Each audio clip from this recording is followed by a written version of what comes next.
A wind moves through the crowd. No one can explain it. She was on her knees in front of 300 wolves, and not one of them looked away. The Alpha King stood above her, crown in hand, decision already made. "Seraphine Cole," he said, and his voice carried the weight of a verdict.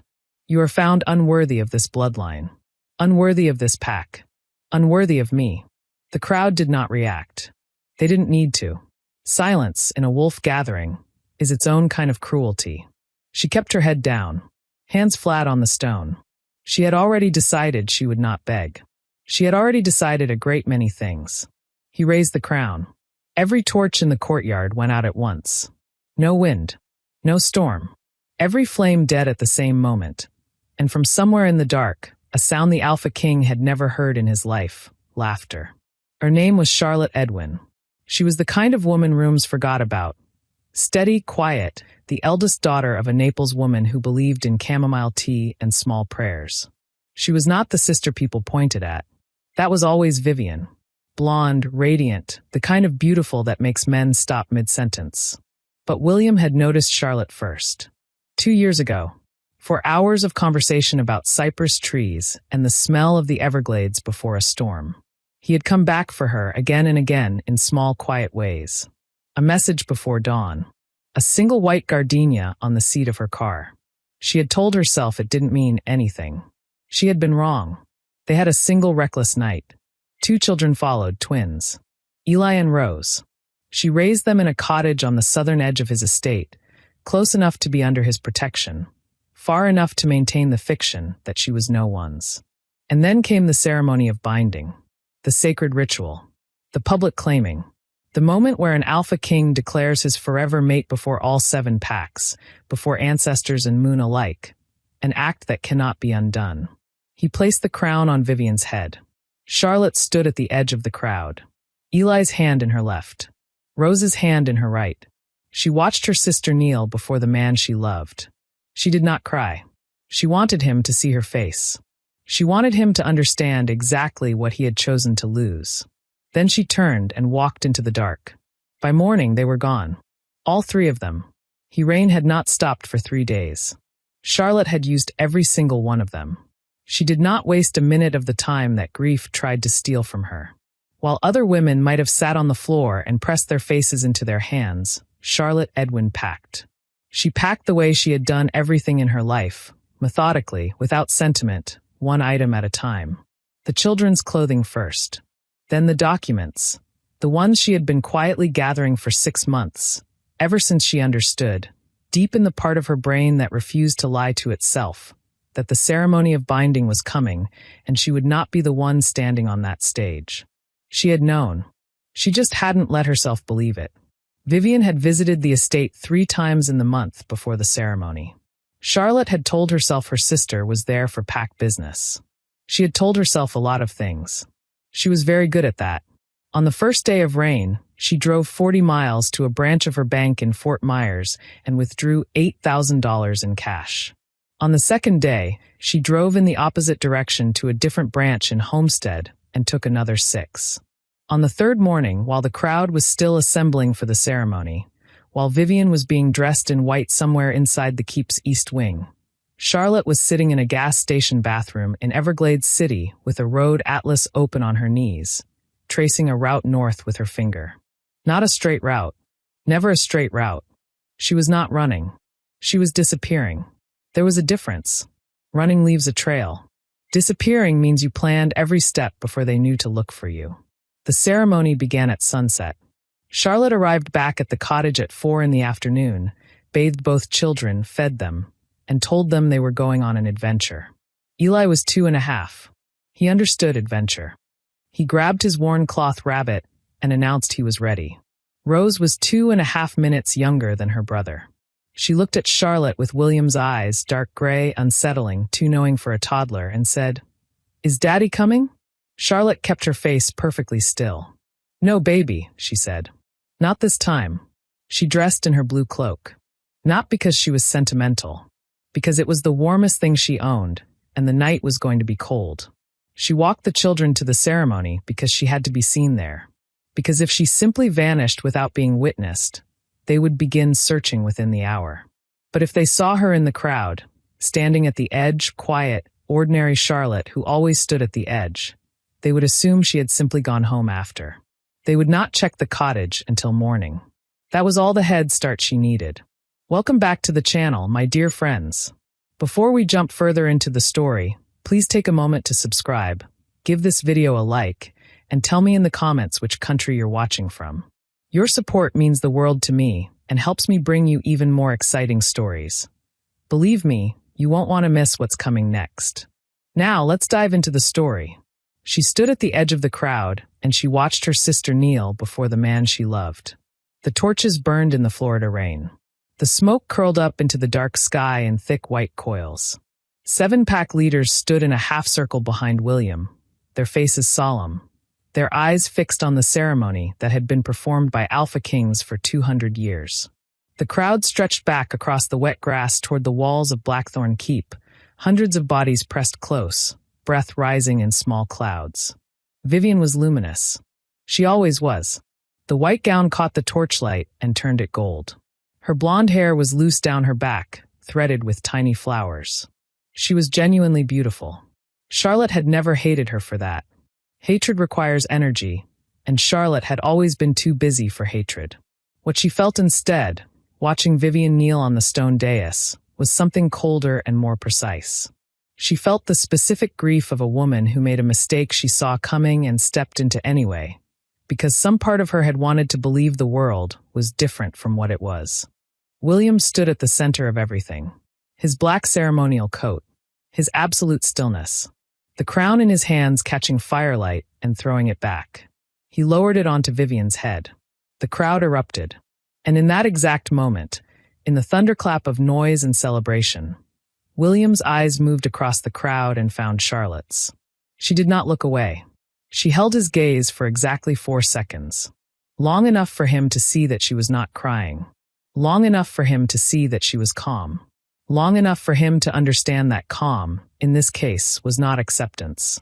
It was the face of a woman who has already made her decision.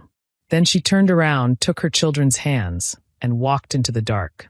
Her car was parked on the service road behind the estate's eastern fence. She had moved it there 2 hours earlier. The bags were already in the trunk. The children's car seats were already transferred. She buckled them in, started the engine, and drove north without the headlights on until she reached the county road. She did not look in the rearview mirror. She had learned a long time ago that looking back is how you get caught. Not by other people. By yourself. She drove through the night. Eli fell asleep somewhere past Lake Okeechobee. Rose stayed awake, watching the dark highway unspooling in the headlights, and held her mother's hand over the center console. Where are we going, Mama? Somewhere new. Is it far? Yes.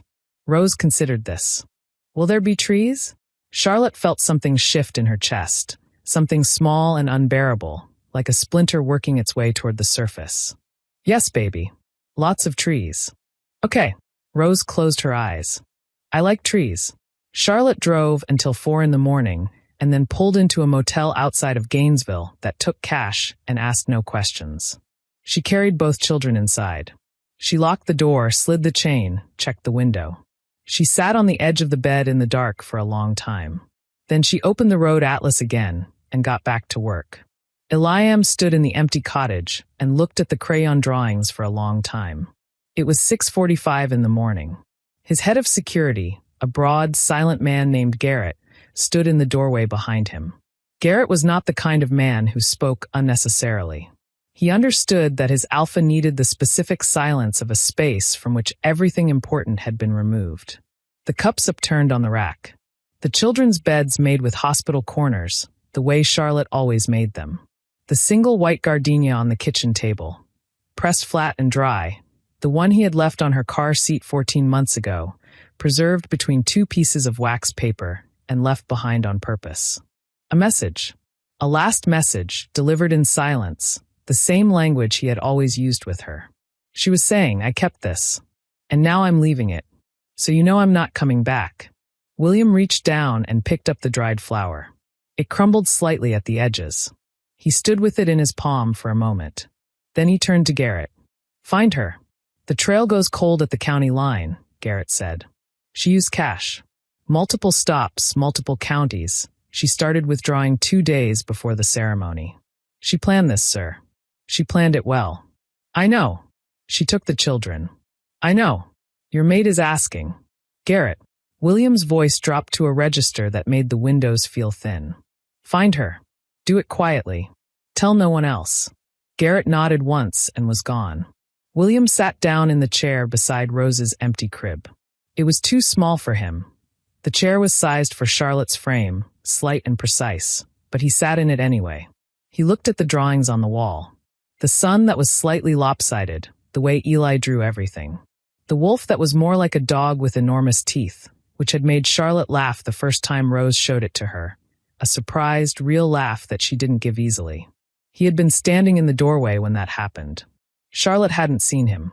She had been kneeling on the floor, face level with her daughters, laughing at the wolf drawing.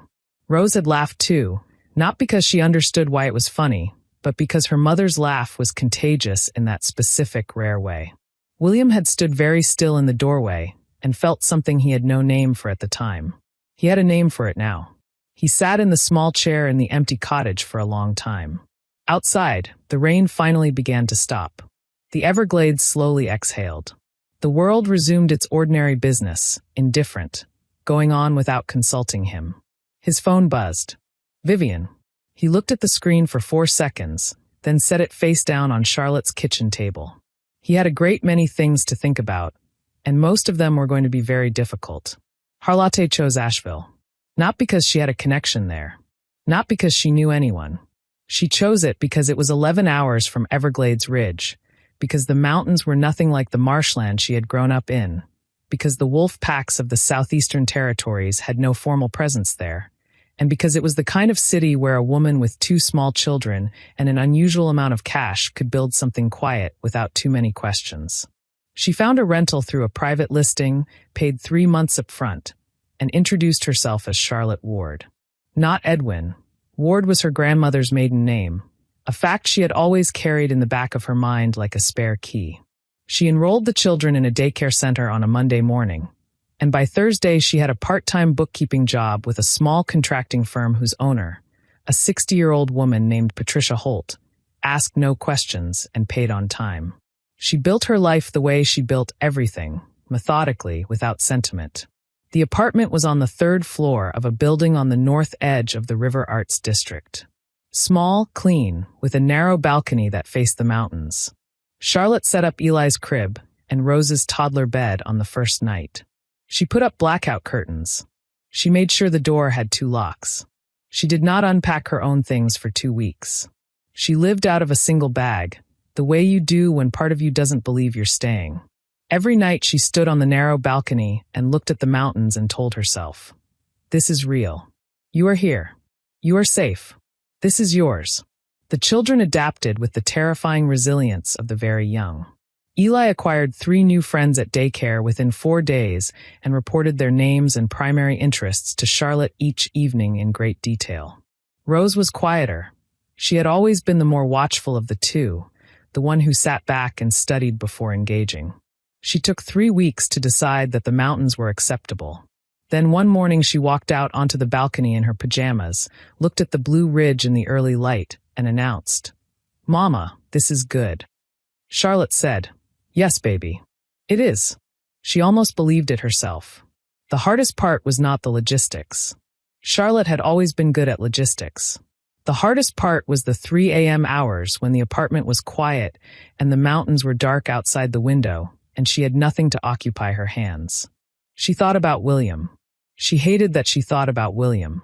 She had believed, with some confidence, that the act of watching him crown her sister would cauterize the feeling entirely, like burning out a wound. That was how she had imagined it. One clean, terrible burn, and then nothing. It didn't work like that. What she had not accounted for was the specific grief of loving a man who was also, in many ways, a genuinely good father.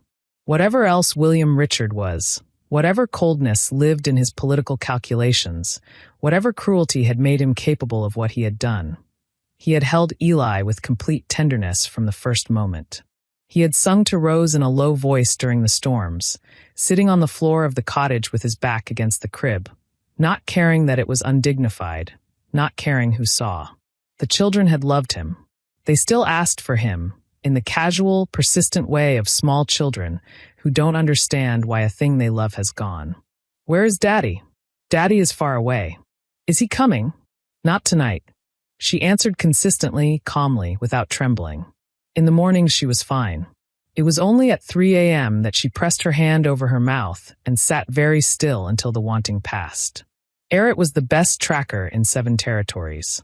He was also deeply loyal, and loyalty is a complicated thing to exercise when the target is a woman you have always respected and the client is a man you have always served.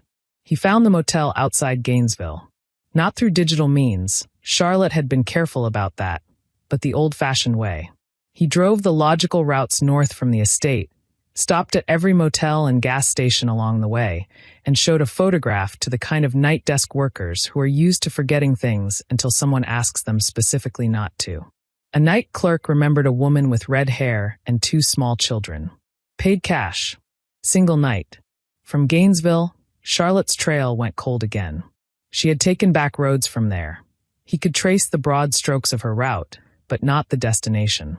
She had been careful to stop for gas only at stations with no cameras, or where the cameras were obviously broken. She had done her research. He respected that. It took him 6 weeks to narrow it down to North Carolina. He reported back to William.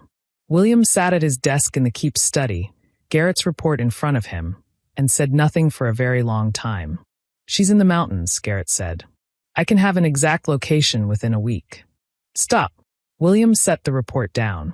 Garrett waited. "Don't go any further." Garrett was a man who had followed orders for 15 years without question. This was the first time he had felt genuinely confused by one. "Sir?" "She left," William said. "She left for a reason. If I drag her back, I deserve what she thinks of me. Your children are safe with her." William's voice was flat. "I know she's safe with her. That was never in question." He stood up, walked to the window, looked out at the marshland. The rain had been gone for weeks now. The Everglades was back to its usual indifferent beauty. "I need to deserve to find her. I am not there yet." Garrett processed this. He was a broad, practical man who did not have a great deal of experience with this category of regret. "What would you like me to do?" "Keep watching the perimeter. Make sure she's safe. Don't get close enough for her to know we're there." William turned from the window. "And tell no one. Not the council. Not the pack leaders.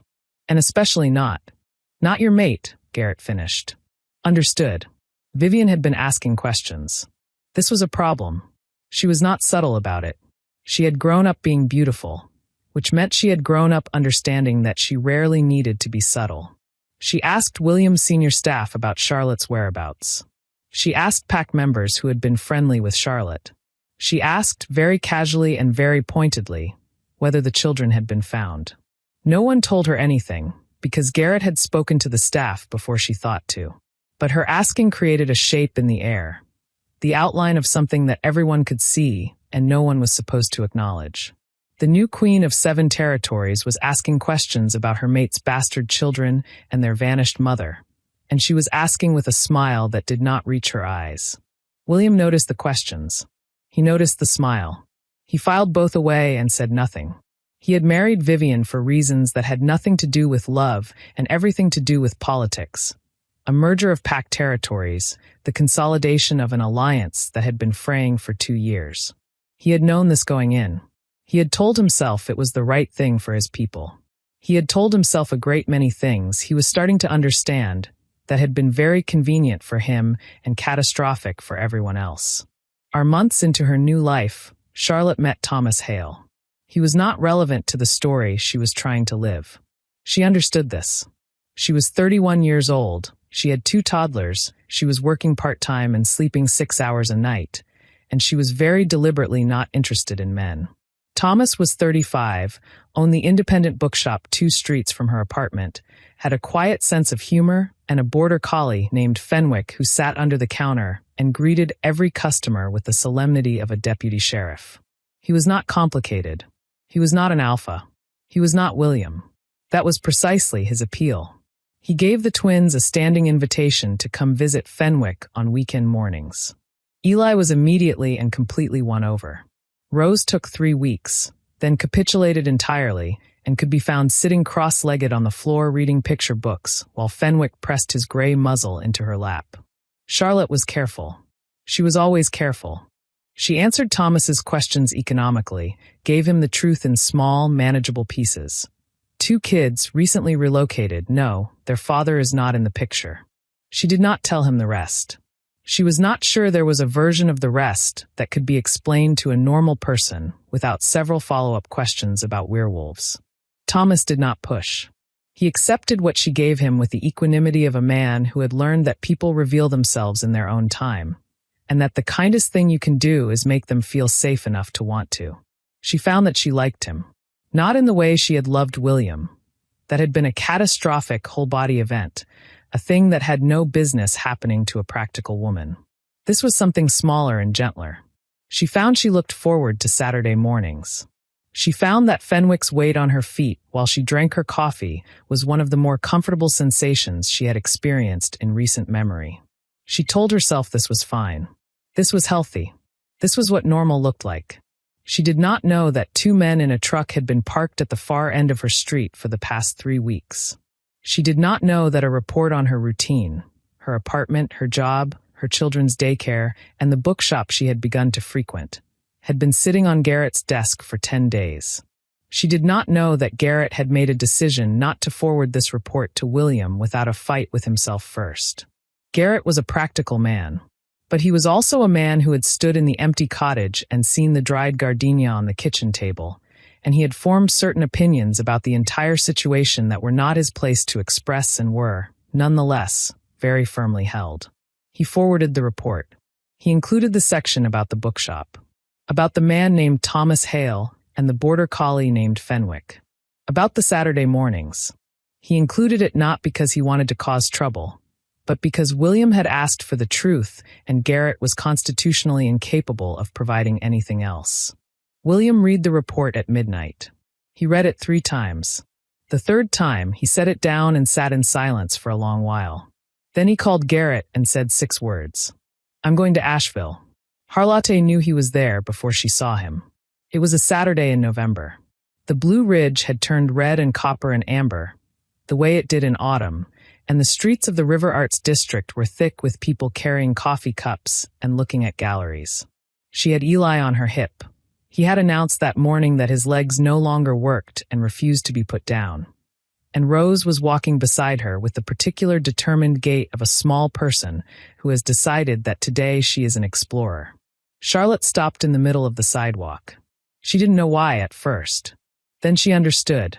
She had caught a scent. Not a smell. A wolf's scent, territorial and specific, the way you can feel a weather system before the clouds arrive. She had grown up around pack wolves. She knew this feeling. She turned slowly. He was standing across the street, outside a coffee shop, in a dark coat she didn't recognize. He was looking at her. He had always had that talent, the ability to look at a person with complete, undivided attention, as though nothing else in the world was presently operating. It had undone her the first time she experienced it. It undid her slightly now, which she resented. She held his gaze for 3 seconds. Then she pulled Eli slightly closer, took Rose's hand, and walked into the bookshop without changing her pace. "That man," Rose said, looking over her shoulder as they went through the door. "Don't look at him," Charlotte said. "He was looking at us." "I know, baby." Thomas looked up from behind the counter. He read Charlotte's face the way a person reads weather. "You all right?" "Fine." She set Eli down. He immediately located Fenwick and went to sit on him, which Fenwick permitted with the stoicism of a very patient dog. "Thomas, is there a back exit from this building?" Thomas set down the book he was cataloging. "Charlotte, I'm not in danger," she said, which was at least partially true. "I just need to know." He studied her for a moment. "Back hallway, past the storage room. Comes out on Cox Avenue." "Thank you. Do you want to tell me what's happening?" "Not today." He nodded. He didn't push. She had, she reflected, made an excellent choice in Thomas Hale. Even if the only thing she had done with it was drink coffee near his dog and read the occasional novel. She did not use the back exit. She thought about it.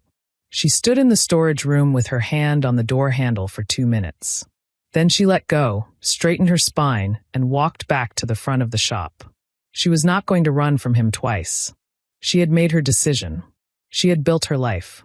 She was not going to spend it bolting out back doors every time his shadow fell across her street. She told Thomas she'd be back in 10 minutes. She asked him to keep the children. She went outside. William was still across the street. She crossed to him. She stood 3 feet away, because 3 feet felt like the precise distance between dignity and stupidity. She looked at him steadily. He looked back at her. Neither of them said anything for a moment. He looked tired. She had not expected that. William Richard was the kind of man who appeared constitutionally immune to being tired. He was also thinner than she remembered slightly, in the way of a person who has not been eating with full attention. She filed this away and said nothing about it. "Charlotte," he said. "Don't." Her voice was calm. "Whatever you came to say, don't say it on the street." "All right. There's a park 2 blocks north. Be there in an hour. Alone." She held his gaze. "I mean it. If I see Garrett, I leave." "Understood."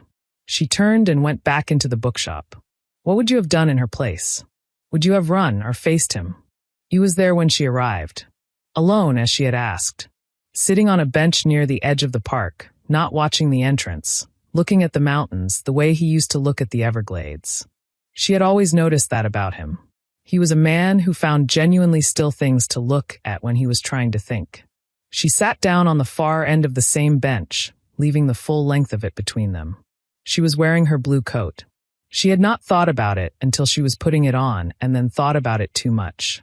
He didn't comment on it. "How did you find me?" she said. It was not a question. "Garrett. 6 weeks after you left." He paused. "I told him to stop when he found the state. I didn't follow it further until you had a reason to." She watched a group of children crossing the park in the middle distance and felt the specific vigilance of a mother temporarily separated from her own. "The bookshop." "Yes. So you came to check on your property." A silence. Long enough to be uncomfortable. "That is not why I came." "Then why?" He turned to look at her. She kept her eyes on the mountains. She knew that if she let herself look at him directly, she would need to work harder to maintain the particular quality of calm she was currently employing, and she had no intention of doing that. "Because I made a mistake," he said. "Yes. And I understood that immediately. And I have been trying to understand what to do with that understanding for 5 months. And what have you concluded? That there may not be anything to do. That some mistakes don't get fixed. That they only get acknowledged." She turned and looked at him then, because she wanted to see if he believed what he was saying. He did. That was the problem with William. He was a man of tremendous capability for self-deception in some areas and complete, brutal honesty in others. In this area, now he appeared to be operating in brutal honesty mode. "I want to see Eli and Rose," he said. "I know. I am not asking to take them. I am not asking to change what you've built here. I am asking. I know what you're asking." She looked back at the mountains. "I've had 5 months to think about this conversation." "What did you decide?" A long pause. "I decided that my children deserve a father," she said. "Whether or not their father deserves them is a separate matter. But they deserve the opportunity." She turned back to him. "You will not disrupt their lives. You will not bring the politics of your pack into their lives. You will not tell them things that are above their understanding. You will be a father, not an alpha king. Do you understand the difference?" "Yes. I don't think you do. But I'm willing to find out." She brought him to the apartment the next afternoon. He sat on the floor of the living room. He did not ask to be invited to the couch. He simply sat on the floor, cross-legged, which was the right choice because at toddler level you meet people on their terms, and waited. Eli walked in from the kitchen, stopped, and stared. William looked at his son. He kept his face very still. Charlotte stood in the kitchen doorway and watched. Eli pointed at William. "That is Daddy." "Yes," Charlotte said. Eli appeared to process this information with the speed of a child who had been told a thing many times and was now filing the concept under confirmed. He crossed the room, sat down directly in front of William, and held out the worn cloth rabbit. "This is Reg." "Hello, Reg," William said with complete seriousness. Eli approved of this response. He put the rabbit on William's knee and went to get his train set. Rose stood in the hallway door for a long time, watching. She was the one who had asked, more often and more quietly than her brother, where Daddy was. She was the one who had his eyes. William looked at her. He didn't reach for her. He didn't say anything. He just waited, the way you wait for a wild thing to come to you, without pressure, without expectation. Rose crossed the room, sat down beside him, and leaned her head against his arm. Charlotte went back into the kitchen. She stood at the sink and looked out the window at the mountains for a long time. She did not cry, but it was close. IVN had known about Charlotte and William for longer than anyone realized. This was the first thing Charlotte did not know. The second was how Vivian had learned. The third was what Vivian intended to do with what she knew. She had found out 8 months before the ceremony. A message on William's phone. He had left it on the kitchen counter at the keep during one of Vivian's early visits, and she had seen the notification before the screen went dark. Not the contents of the message. Just the name. Just Charlotte, twice in 3 minutes, which was not the frequency of a man managing a casual pack matter. Vivian had said nothing. She had calculated. She was not her sister's opposite in every way. She was also careful, also deliberate. She had simply learned to disguise her calculation behind her radiance, because that was the tool available to her. She had agreed to the betrothal. She had accepted the crown. She had stood in the ceremony of binding while rain fell on 700 wolves and let herself become queen. And then she had waited for Charlotte to do exactly what Charlotte had done. What Vivian had not anticipated was William going to Asheville. She found out through her own network. She had cultivated quiet loyalties in the 2 years of her engagement, the way a careful woman does when she is entering a household that doesn't fully belong to her yet. One of those loyalties was a junior member of Garrett's security team who reported to Vivian on matters that Garrett did not know he was reporting on. The Alpha King had traveled to North Carolina. He had found his former lover and his children. He was making weekly visits. Vivian sat in her rooms at the keep and looked at this information for a long time. She was wearing a white dressing gown. Her hair was down.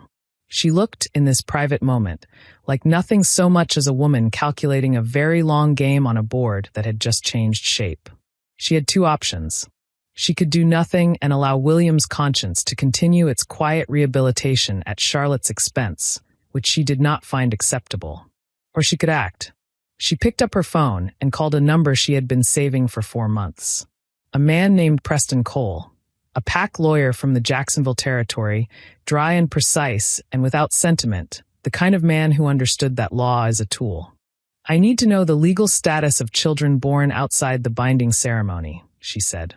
"Specifically regarding inheritance and rights of residence within territorial bounds." Preston Cole was quiet for a moment. Then, "Those are complicated waters, my queen." "I know," Vivian said. "That's why I'm calling you." Harlotte received the letter on a Wednesday. It was hand-delivered to her apartment by a man in a gray suit who arrived at 7 in the morning, before the children were up, which told her the timing had been deliberate. She signed for the envelope, closed the door, and stood in the hallway reading it. It was from the office of the Alpha Queen of the Southeastern Territories. It referenced, in the precise and airless language of pack law, the legal status of children born outside the binding ceremony to the Alpha King of record. It noted that such children, under statute, were entitled to formal paternity declaration within the territory, a process requiring their physical presence at the keep's legal chambers. It was, in short, a summons written to look like a procedural courtesy. Charlotte read it twice. Then she walked to the kitchen, put on coffee, and thought very carefully about what she was actually looking at. She was looking at Vivian. Not the legal apparatus, that was the wrapping. Inside the wrapping was her sister, who had always been underestimated because of her face, and who had apparently decided that 5 months of patience were over and it was time to move. Charlotte's hands were very still on the counter. She was frightened. She let herself acknowledge that, because she had always found that acknowledging fear was more useful than pretending it wasn't there. She was frightened. The document was designed to frighten her. It was designed to make her feel that her position was precarious, that her children could be compelled back into the territory, that she had no legal standing against the power of the keep. She took a breath. She poured the coffee. She sat down at the kitchen table. Then she picked up her phone and called William. He arrived in Asheville by that afternoon. She had never called him before. It had always been him coming to her, on his terms, within the boundaries she had established. The fact that she was calling meant something, and from the quality of his silence when he arrived and she showed him the document, he understood what it meant. He read the letter once. "This is Vivian," he said. "Yes. She has no legal authority to. She has PAC statute authority. You wrote those statutes, William. Your grandfather wrote them. They exist and she knows how to use them." A long silence. "I'll handle this," he said. "I know you will. That's not what I'm asking." He looked at her. "I'm asking you to tell me the truth." She kept her voice even. "All of it. Not the version that protects you. Not the version that protects the political arrangement you made. Everything." Another silence. Longer this time. "Sit down," he said. "I am sitting down." "I know. I was telling myself to." He sat down across from her. He folded his hands on the table. He looked at them for a moment. Then he looked at her. "I chose Vivian because the Beaumont Pack alliance was failing and her father controls 400 wolves in the Central Territory. If the alliance broke, we would have had a war within 2 years. A real war, not a political fight. Wolves dying. That is what I was trying to prevent. I understand that. I chose her knowing what I was leaving behind. I told myself that I was protecting you by keeping you out of the politics. That the cottage, the children, my presence, that I was giving you something even if I couldn't give you everything." Charlotte looked at him steadily. "I was wrong," he said. "I was protecting myself from having to make a harder choice, and I dressed it up as sacrifice. You deserve the harder choice. You deserve to be the choice." The kitchen was very quiet. The children were asleep in the back room. The mountains were dark outside the window. "I know," Charlotte said. "I knew then. I just needed you to know it too." Eliam went back to the keep and had a conversation with Vivian that lasted 4 hours. No one knows exactly what was said. Garrett stood outside the closed doors of the East Wing study and heard nothing. The walls of Blackthorn Keep were built for privacy. But he observed that when William came out, his face was the careful, shuttered expression of a man who has said everything and decided nothing. And Vivian, when she emerged an hour later, was smiling. The smile concerned Garrett more than the silence. He had underestimated Vivian. He acknowledged this to himself. He had assessed her as decorative and politically convenient, which had been both uncharitable and, more dangerously, imprecise. She was intelligent in the specific way that people who have always been underestimated become. They store information, they wait, and then they move at the exact moment when everyone has decided the game is settled. Within 3 days of the conversation, Garrett discovered that Vivian had done 2 things. The first was to instruct Preston Cole to file the formal paternity declaration process through the Pack courts. Not as a summons this time, but as a legitimate legal proceeding that required Charlotte's appearance. The second was to speak, privately and confidentially, to 3 of the 7 Pack leaders about William's children. Not in a hostile way, in a concerned way. In the way of a queen who cares deeply about the integrity of the succession and the well-being of all children within the territory. She had, Garrett understood with cold precision, gone over William's head. The Pack Council called a formal hearing within a week. The question on the table, the legal status and place of residence of the Alpha King's children, born outside the binding, currently living outside the territory. Charlotte received the notification on a Thursday morning. This time it was not a hand-delivered letter. It was a formal Pack court summons, bearing the seals of all 7 territories. She had 14 days to respond. He told Thomas everything. Not because she had to. She could have simply said there was a legal matter and she needed to travel. But she was tired of half-truths, and Thomas Hale was the kind of person who made you want to tell the truth simply by never asking you to perform anything else. She told him about the Packs, about William, about the ceremony, about the children and the cottage and the 3 days of rain and the dried gardenia and the road atlas and the Gainesville motel. She told him about the summons and about Vivian's smile and about Preston Cole and Pack statute law. Thomas sat across from her in his shop, after closing, with Fenwick's head in his lap. He listened to all of it without interrupting. When she finished, there was a long silence. Well, he said. Yes. You were married to an alpha king. Not married. Never married. Right. He stroked Fenwick's ear. And now you have to go back and face a pack council. Yes. He was quiet for another moment. What do you need from me? She blinked. She had been braced for questions, for disbelief, for the specific discomfort of a normal person absorbing the fact that the world was larger and stranger than they had understood it to be. She had not been braced for that. I need someone to keep the children if I have to travel, she said.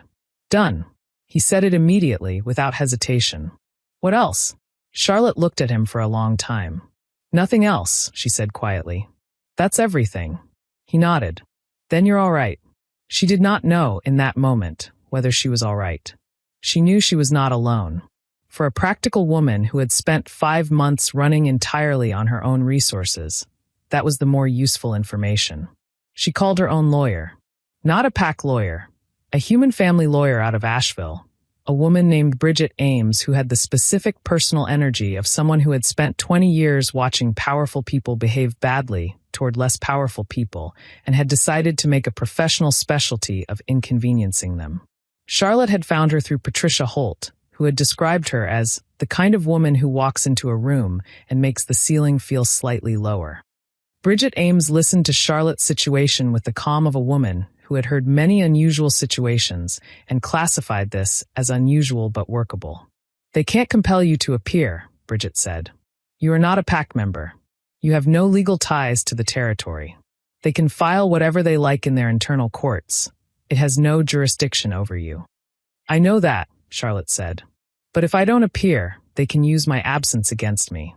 They can frame it as obstruction of the paternity proceedings, which gives them grounds to petition for the Alpha's children to be brought back to the territory without you, Bridget finished.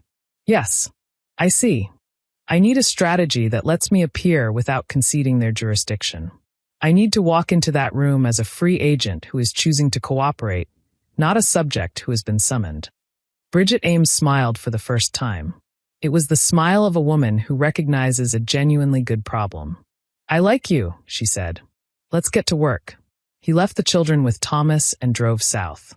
She had made Eli and Rose a promise that morning. She would be back within 3 days, and when she returned she would bring them the specific kind of chocolates Eli had been negotiating for since October. Eli accepted these terms.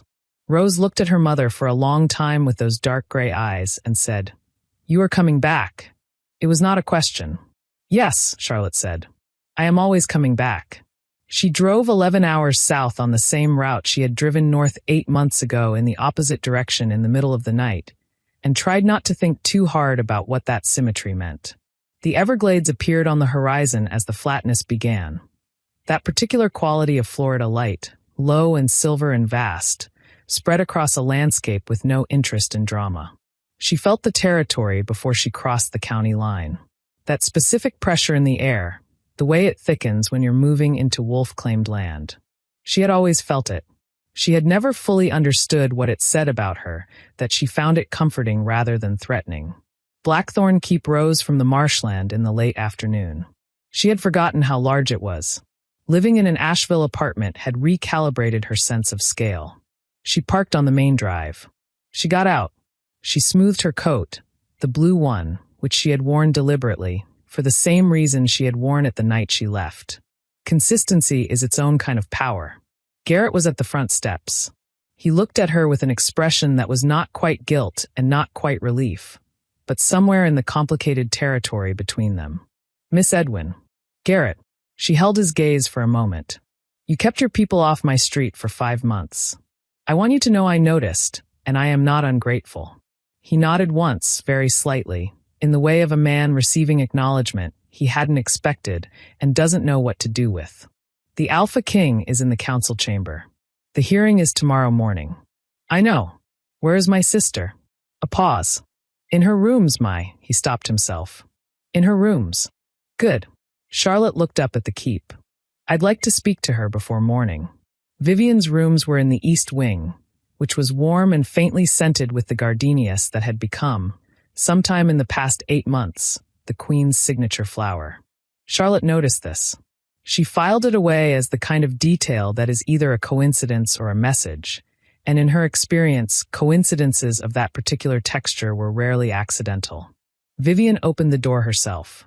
She was in a pale gold dressing gown, hair loose, face perfectly arranged in the expression of a woman pleased to see an unexpected guest.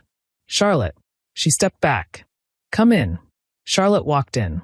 She did not look around the room to assess it. She kept her eyes on her sister. "Let's not do the performance," she said. "We have been doing the performance since we were children, and I'm too tired." Vivian's smile became something more genuine, which was also more dangerous. She sat down in a white chair and crossed her ankles and looked at her sister with the full force of her intelligence. "All right," she said. "No performance. Sit down." "I'll stand." Charlotte stood in the center of the room. "You called the council. You know I have no legal vulnerability here. Bridget Ames has made that very clear. So you didn't call the hearing to win a legal argument. You called it to make me come back." Vivian tilted her head very slightly. "And did it work?" "Clearly." "Then why do you look angry about it?" "Because," Charlotte said, "you used my children to get me here. And I need you to understand that I will tolerate a great many things, but I will not tolerate that. Not once more. We are clear on this." Vivian was quiet for a moment. Then, "Why do you think I called the hearing, Charlotte?" "To remind William of the political cost of engaging with me. To establish the terms of my position as subordinate within this." "No." Vivian leaned forward slightly. "I called the hearing because William has been going to Asheville once a week for 2 months. And if I don't force the question into the open, the council will force it in a way that is much worse for everyone." She held Charlotte's gaze. "I am not your enemy. I have never been your enemy. I am a woman in a very complicated position, and I made the only move available to me that prevented this from being decided by 7 old wolves in a room without any women in it." A long silence. Charlotte looked at her sister for a very long time. She thought about the 8 months she had spent categorizing Vivian as the obstacle, the enemy, the instrument of her humiliation. She thought about whether it was possible that she had, in her anger, made her sister less than she was. "What do you want?" she asked. Vivian said, "I want to still have a sister." Charlotte did not have an answer for that. Not yet. He packed council chamber was built for power, which meant it was built to make the person standing in the center feel very small. It was a circular room, stone-floored, with the council's 7 seats arranged in a half-arc on a raised dais and a single standing position in the center. The ceiling was vaulted and high. The torches were set low enough to leave the faces of the council in shadow. It was, Charlotte thought, the architectural equivalent of a threat. She stood in the center of the room in her blue coat and did not let it make her feel small. The 7-pack leaders were older men and women, iron-haired, the kind of people who had watched many things come and go from positions of permanent authority. They looked at Charlotte with the focused attention of people assessing a problem. She looked back at them with the focused attention of a woman who had spent 8 months being assessed by her own fears and had survived the process. William sat to the right of the central seat, slightly apart from the council, present as Alpha King, not as a voting member. His face was the carefully neutral expression of a man managing several urgent feelings simultaneously. His eyes found Charlotte's once briefly. She kept her face still. Vivian sat in the Queen's chair, slightly elevated in white. She was not a member of the council. Her presence was ceremonial and strategic. She sat with her hands folded in her lap and watched the proceedings with the mild, interested expression of someone watching the weather. Preston Cole stood to Charlotte's left and read the formal statement of proceedings.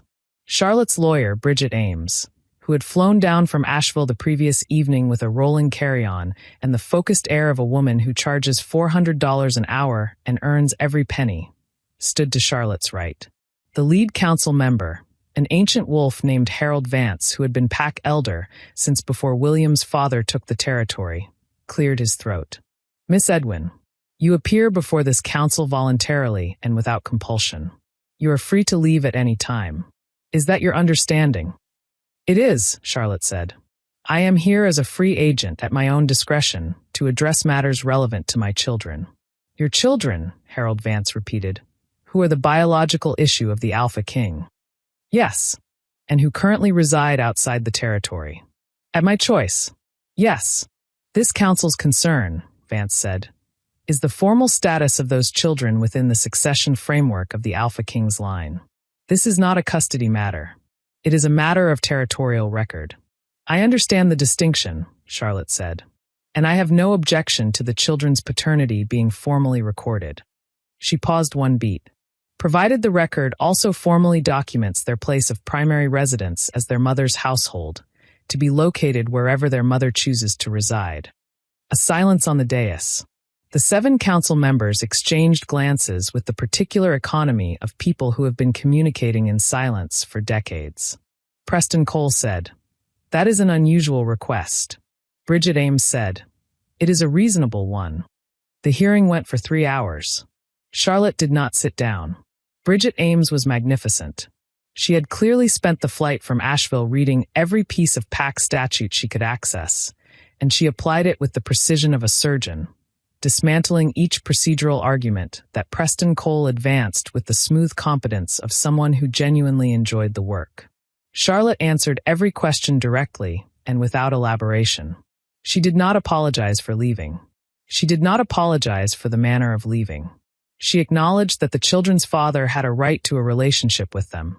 She had always acknowledged this, she said, which was why she had already, at her own discretion, been facilitating that relationship for the past 2 months. She heard William make a small sound. She didn't look at him. At the 2-hour mark, Harold Vance called a brief recess. Charlotte stood in the hallway outside the chamber with Bridget Ames and drank a glass of water and did not let her hands shake. "You're doing extraordinarily well," Bridget said. "I'm terrified," Charlotte said.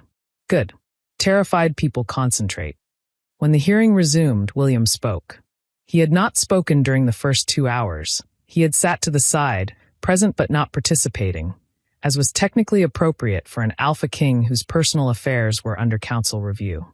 But when the session resumed and Harold Vance began outlining the council's proposed resolution, which would have established the children's legal residency as the keep, with Charlotte's current arrangement classified as a temporary informal custodial situation, William stood up. The room went very quiet. An Alpha King standing in a council chamber is not the same as a man standing in a room.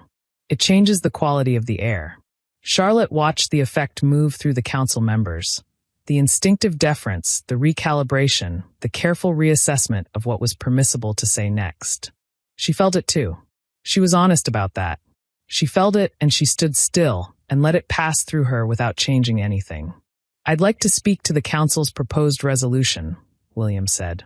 Vance looked at him. "The council has not yet formally." "I know. I'd like to speak before you do." He looked at the 7 council members. He did not look at Charlotte. "Charlotte Edwin is the mother of my children. She has raised them with care, with intelligence, and with complete dedication for the past 1.5 years, the majority of that time without any support from me. The arrangement she has established in North Carolina is stable, suitable, and in the best interests of those children. I have seen it with my own eyes." A pause. "Any resolution that places their primary residency here, in a keep, in a political household, in the structure of territorial power, over their mother's objection, is not in the children's best interests. The council's role is to protect the well-being of PAC members. My children's well-being is served by their mother's choices. I ask the council to record the paternity, approve Miss Edwin's residency condition, and close the matter." Silence. Harold Vance said very carefully. "And the Queen's concern has been addressed," Vivian said from her elevated chair. Her voice was perfectly calm. "I have no outstanding concern." Every head in the room turned toward her. She looked back at the council with the serene composure of a woman who has just played the card she had been holding for the past 3 hours and is no longer keeping score. Charlotte, for the first time, allowed herself to look at Vivian. Her sister met her eyes. The expression was unreadable. It was always unreadable. That was a family trait, but there was something in it that Charlotte recognized. Something that was not quite concession and not quite truce, but was somewhere in that territory. The council conferred for 11 minutes. They approved Charlotte's condition. Charlotte stayed one night at the keep. She had not planned to. She had planned to get back in the car and drive north. But Garrett had quietly prepared a guest room, and the hearing had exhausted her in a way that driving 11 hours on the same night felt inadvisable. She lay in the guest room and stared at the stone ceiling and thought about Vivian's face in the council chamber. I want to still have a sister. She had not told her sister to leave. She had not told her anything.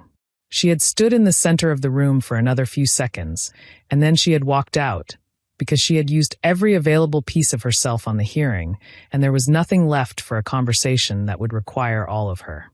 At 11 o'clock, there was a knock at the door. She knew by the quality of the knock, the specific hesitation of it, 2 beats and then silence, who it was. "I'm not sleeping," she said. William opened the door. He stayed in the doorway. He had taken off the ceremonial coat. He was in a plain dark shirt, which made him look less like an alpha king and more like a man who was tired. "I wanted to make sure you were all right." "I'm all right." He nodded. He didn't move to leave. She waited. "I should have said those things in the council chamber 8 months ago," he said. "In the ceremony chamber. Before the ceremony." "Yes. I was a coward." "Yes." He looked at her. "Is there anything I can say that?" "No," Charlotte said. "Not unkindly. Directly. There is nothing you can say that changes what happened. What you can do is continue doing what you did in there today. That is the only language that means anything now." He accepted this without argument. That was one of the things about William. When you gave him the truth with precision, he received it without deflection. She had always respected that about him. She had loved him partly because of it. She stopped that thought and tucked it into the back of her throat. "Thank you," she said. "For the council. For what you said. It was the truth. I know. That's why I'm thanking you." He nodded once. "Get some sleep." He stepped back from the doorway. "William." He stopped. "The Beaumont Alliance, is it stable?" A pause. "More or less." "Then," Charlotte said carefully, "the thing you said you were preventing, you've prevented it?" He looked at her for a long time. He understood the question inside the question. She watched him understand it and felt her chest constrict in the specific way it always had around him, which she deeply resented and could not seem to correct. "It's stable," he said. "The rest is complicated." "I know," she said. "Good night, William." "Good night, Charlotte." He closed the door. She lay in the dark for a long time. He found her sister at breakfast. Not in the formal dining room. In the small kitchen off the east wing, which was the kitchen used by the keep's household staff for informal meals, far from the ceremonial silver and the weighted silences of the main rooms. Vivian was sitting at a plain wooden table drinking coffee and reading something on a tablet, wearing a soft green sweater that Charlotte didn't recognize. She looked, in this context, less like a queen and more like herself at 22, when she used to sit at the kitchen table in their mother's house in Naples and drink coffee and read before anyone else was awake. Charlotte poured herself a cup and sat down across from her. Vivian set the tablet down. They looked at each other for a moment. "You didn't have to withdraw your concern," Charlotte said. "In the hearing." "I know. Why did you?" Vivian wrapped her hands around her cup. "Because when William stood up and said those things about you, I realized that the resolution I had been angling for would have given me the legal outcome I wanted and destroyed any possibility of getting the thing I actually want." She paused. "Which is not to have lost my sister over a man who was always going to love us both imperfectly." Charlotte looked at her for a long time. "You knew," she said. "You knew about me and William before the ceremony. 8 months before. And you said nothing." "No." Vivian met her eyes. "I said nothing because the thing I was most afraid of was you telling me you were in love with him. Because then I would have had to choose between him and you, and Charlotte. You are the only person on earth I am genuinely certain of. William is complicated. You are not. You are the clearest, most real thing in my life." Charlotte's hands were still on the table. She was very careful about her breathing. "You should have told me," she said. "Yes. You let me stand in that crowd and watch him crown you without telling me you knew.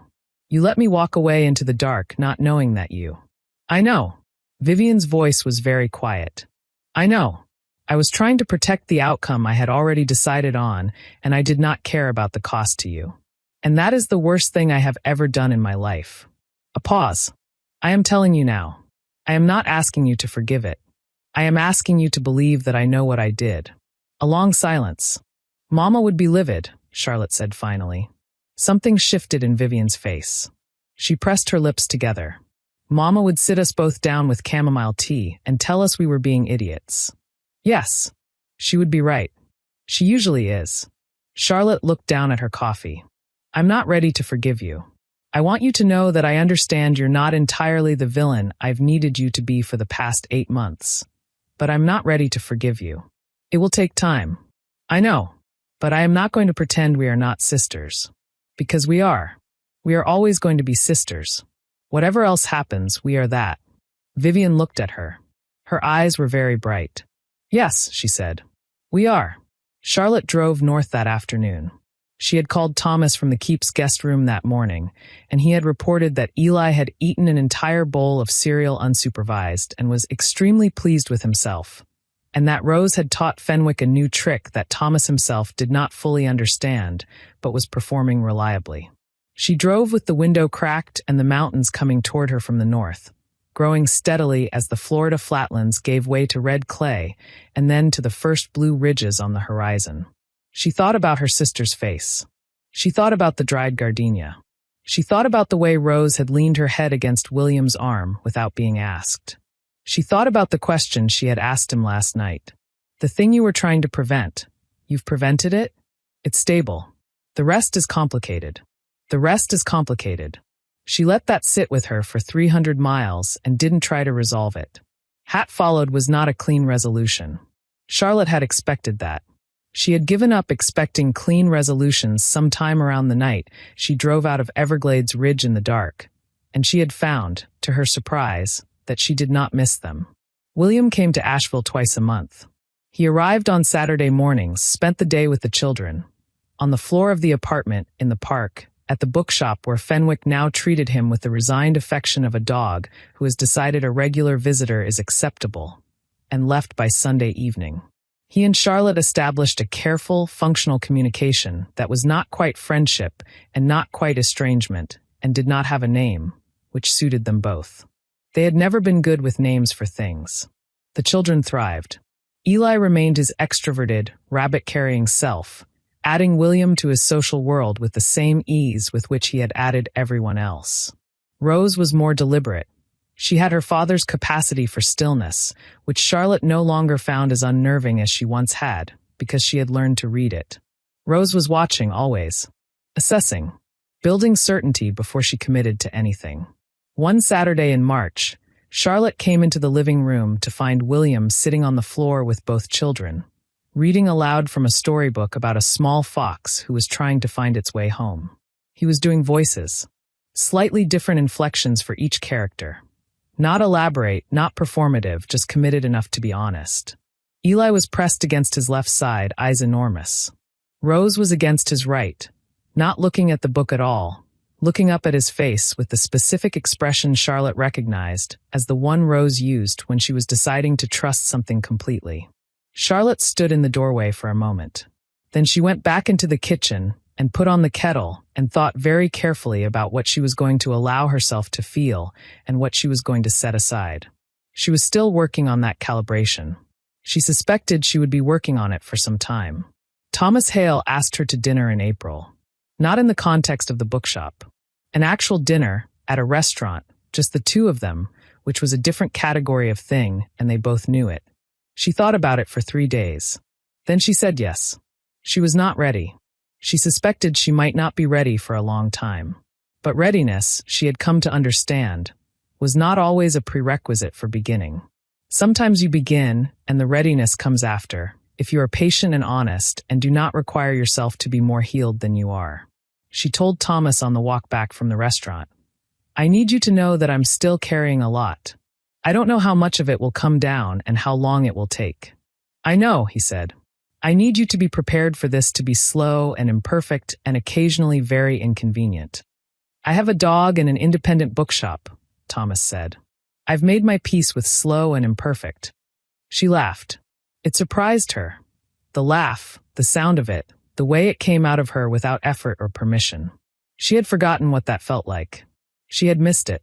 In May, William discovered 3 things.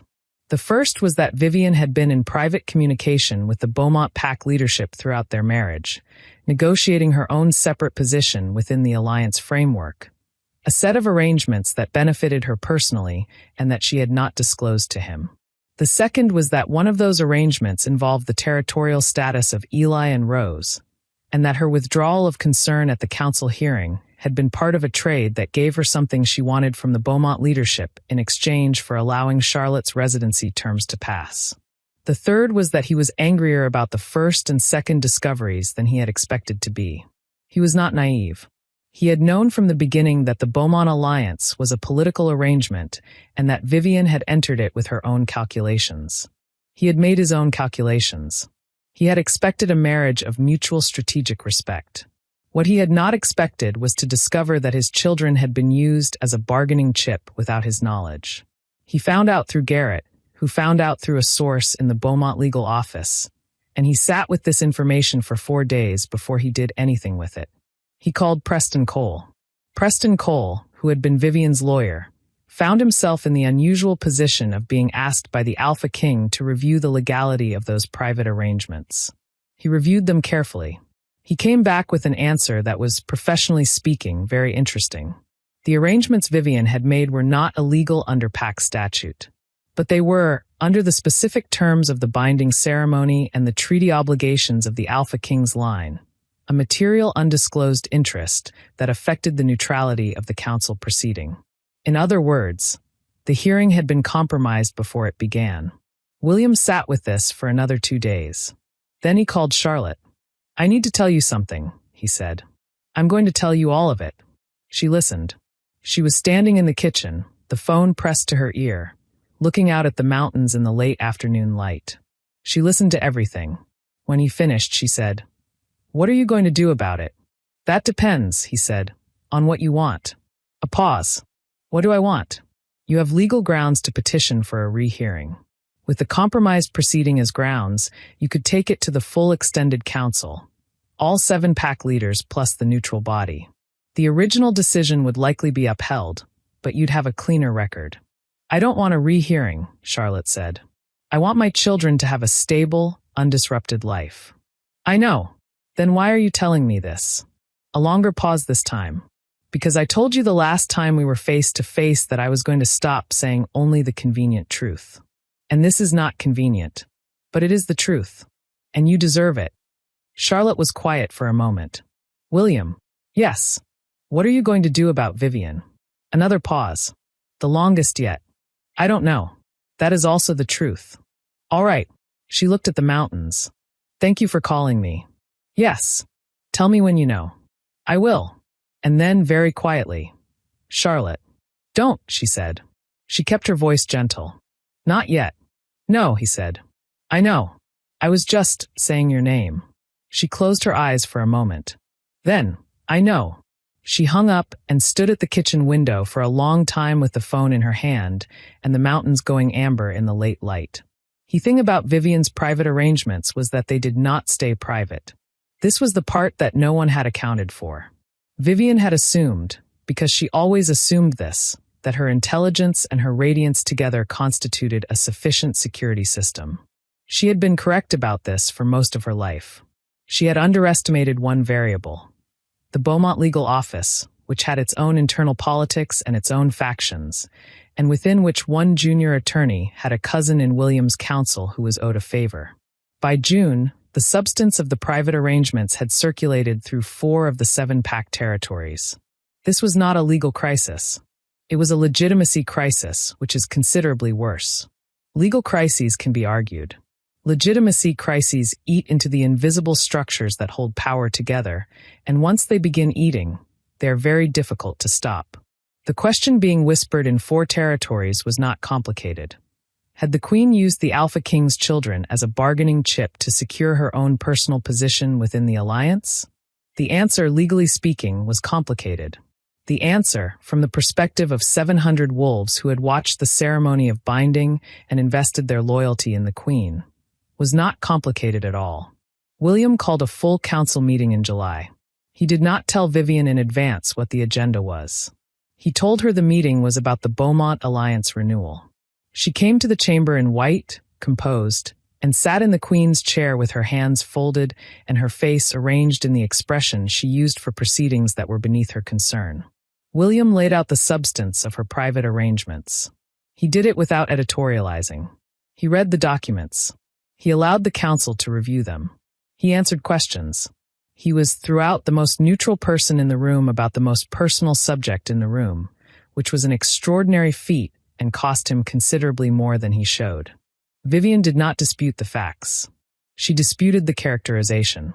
She had been managing the alliance's secondary provisions for reasons that were, she argued, ultimately in the territory's interest.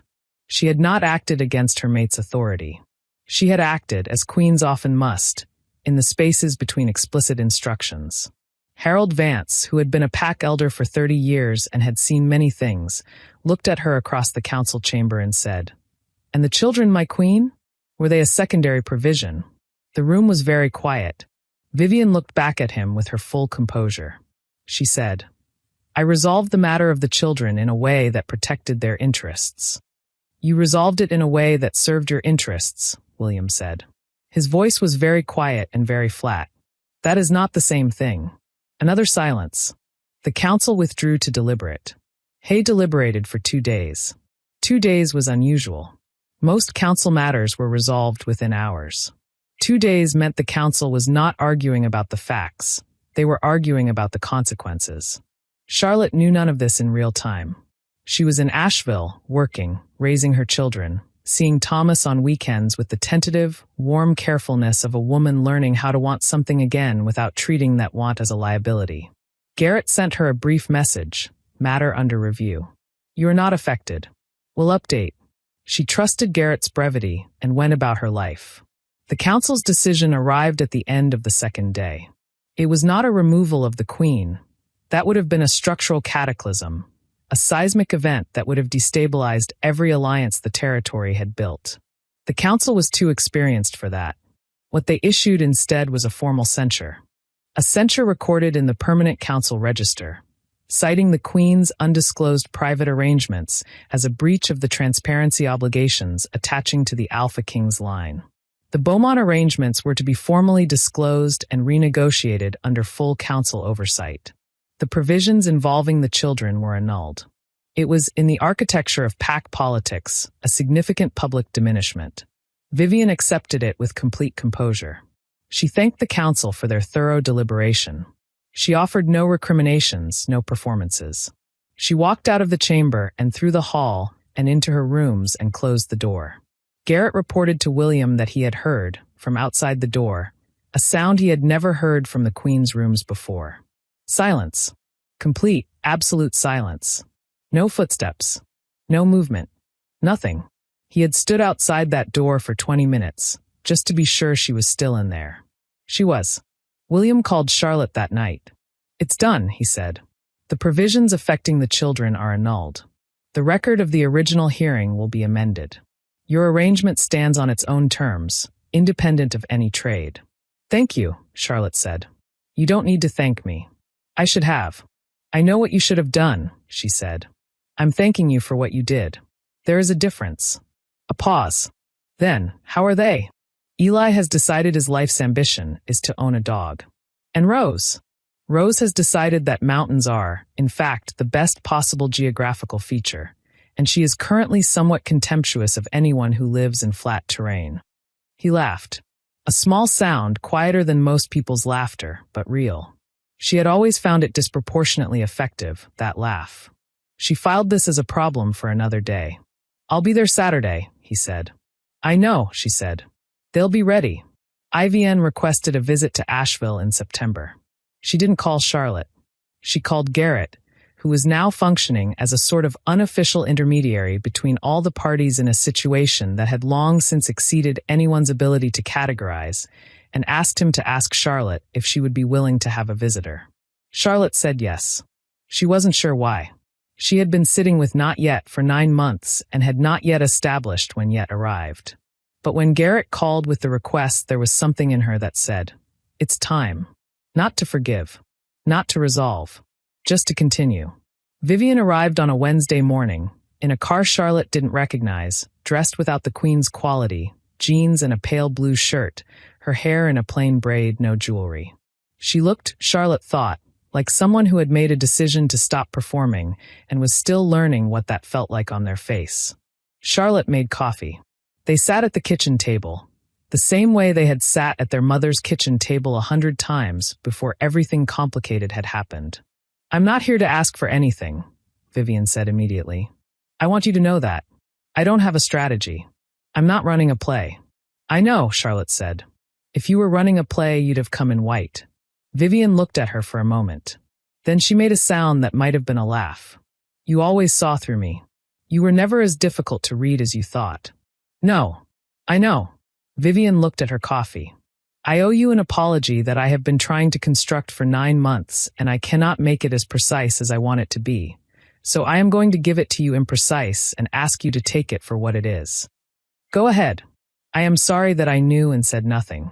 I am sorry that I let you stand in that crowd without any protection. I am sorry that I used the children, even tangentially, even in a way that I told myself was protective, without telling you what I was doing. I am sorry that for most of my life I have treated you as a backdrop for my own story and not a person with a story of equal weight." She looked up. "I am sorry, Charlotte. All of it. I am sorry." A long silence. Charlotte looked at her sister for a long time. She thought about the kitchen in Naples and the chamomile tea and the 2 girls who had grown up in the same small rooms and been given entirely different information about what they were worth. She thought about how the world had looked at them and seen one of them first, and how that had shaped both of them in ways neither of them had fully examined. "I know," Charlotte said. "I believe you." Vivian pressed her lips together. "Is that enough?" "Not yet," Charlotte said honestly. "But it's a beginning." Eli came home from daycare at noon and walked into the kitchen and stopped at the sight of the visitor. He had never met his aunt. He had been too young to remember the keep, and Charlotte had not yet navigated how to explain the full complexity of the situation to children who were not yet 3. He looked at Vivian with his mother's careful blue eyes. "You have the same hair as Mama," he said. "Not quite," Vivian said. "Mine is a bit lighter." "Mama's is better," Eli said, with the absolute conviction of a person who has formed an opinion and sees no reason to moderate it. Vivian looked at Charlotte. "He is exactly like you." "He is exactly like himself," Charlotte said. "That's the thing I've learned about children. They're not like anyone." Rose arrived home an hour later, took one look at Vivian and said, "Your family." Vivian's face did something unexpected then. It became, very briefly, completely unguarded, the composed beauty falling away to something raw and real underneath, the face of a woman who has been seen clearly by a child and found it, without warning, unbearable. "Yes," Vivian said. "I am." Eliam and Vivian reached a private agreement in October. The details were not disclosed publicly. What became known, within the territory, through the kind of information that moves between pack members the way weather moves through open country, was that the Queen and the Alpha King had formally renegotiated the terms of their binding. Not a dissolution. Not publicly, a dissolution of a binding was a seismic event, the kind that destabilized territory politics for decades and left everyone in its radius worse off. What they had negotiated instead was an amendment, a recognized formal separation of households, the Queen retaining her title and her territorial function, the Alpha King retaining his, each operating independently within the alliance framework they had both built. It was, in the language of pack politics, a very unusual arrangement. It was also, in practical terms, an honest one. They had been a political arrangement. They were still, in the amended form, a political arrangement. They simply no longer had to pretend there was something else underneath it. Vivian moved to a separate residence within the territory. She kept her title. She kept her role in the council. She had, Charlotte learned from Garrett many months later, begun working independently with 3 of the smaller southeastern packs on territory stability initiatives, using the political intelligence she had spent 2 years accumulating. She was apparently extremely good at it. Charlotte heard this and felt, to her own surprise, something that was not quite pride, but was in the territory of it. Her sister, dismantled and reassembled in a configuration no one had predicted, was finding out what she actually was when the performance was stripped away. She thought she might tell Vivian that someday. when the right moment arrived. Any year after she drove north in the dark, Charlotte stood on her narrow balcony and looked at the mountains. It was November again. The Blue Ridge had gone red and copper, the way it had the morning she first saw William on the sidewalk across the street. The air was cold enough to make her breath visible. She had a cup of coffee in her hands, and the apartment behind her was full of the sound of two children arguing about which sock went on which foot, which was one of those arguments that had no resolution and would, Charlotte had come to understand, be relitigated approximately every morning for the foreseeable future. She had a new bookkeeping client, a restaurant down the street that paid well. She had a part-time course she was taking on small business management because she had begun to think about having her own practice within 2 years, and Charlotte Edwin had learned from experience that 2 years was long enough to build something and short enough to maintain urgency. She had a sister who called every other Sunday from the Southeastern Territory, and the calls were short and careful and getting incrementally less careful. She had Thomas, who was patient and warm and asked nothing of her she was not ready to give, and who had recently and somewhat inadvertently taught Eli that a dog could be borrowed rather than owned, by lending Fenwick out on Saturday mornings. She had her children. She had these mountains. She had the life she had built methodically, without sentiment, one item at a time. She heard the knock at the door, the familiar 2-beat hesitation, and called inside. "Eli, please let him in." There was a brief negotiation about the sock, and then the sound of small feet running, and then William's voice saying something low and warm that made both children erupt into competing reports of everything that had happened since he last visited. And then his laugh, the quiet, real one that she still found disproportionately effective. Charlotte stood on the balcony a moment longer. The mountains were the same as they had always been, indifferent and permanent, with no opinion about the humans arranging themselves at their feet. She went inside. The afternoon unfolded the way Saturday afternoons now unfolded. The floor of the living room became a construction site. There was a negotiation about snacks. William read from the Fox story again, the same book they had read 5 times now, which Eli had decided was a perfect text and saw no reason to retire. Rose sat with her feet in William's lap and drew in her sketchbook, the specific concentrated silence of a child in the middle of making something. Charlotte worked at the kitchen table on the restaurant accounts, close enough to hear everything, far enough to maintain the particular kind of closeness she had calibrated.